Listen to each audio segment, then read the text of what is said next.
I actually saw my very first ballet dancer perform. I remember being taken out of my first grade class to go see it, and she performed The Dying Swan by Saint-Saëns. And I spent the next 2 years trying to do everything she did. I started ballet because one of my older brothers was doing ballet. I wanted to be able to jump that high. I wanted to be able to do that kind of thing. Started dancing in Maine, where I grew up, in a small town when I was 16. Dancers train their entire life from sometimes 5 years old.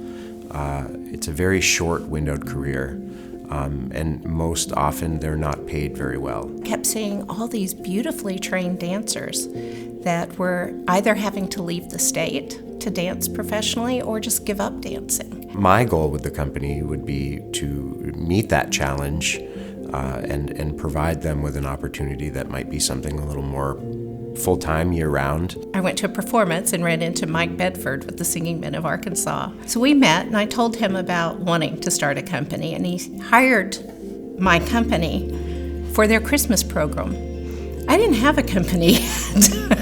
I had 6 weeks to put out audition notices, audition, find choreography for 4 numbers, costume everybody, and find a rehearsal space. And we pulled it off, and we immediately got asked back. It was apparent to me when I first got here that the art scene is very vibrant.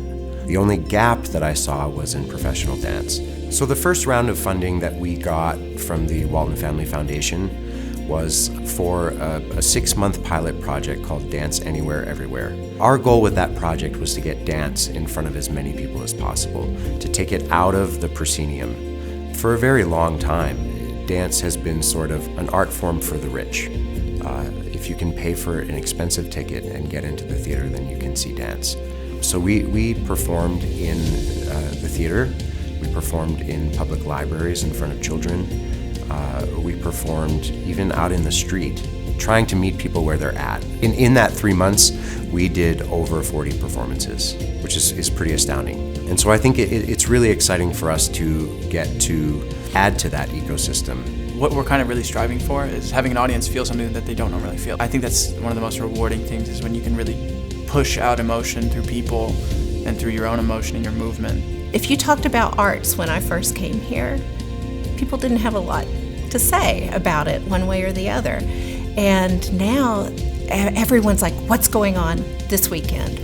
What can we go see? What can we participate in? People have hearts, we really do, and we really want people to enjoy it just as much as we enjoy doing it, because that's what makes a community. I think that we will fit in and continue to grow with the region and evolve as the art scene increases, as the population increases. I think we'll also continue to thrive right along with the rest of the art scene.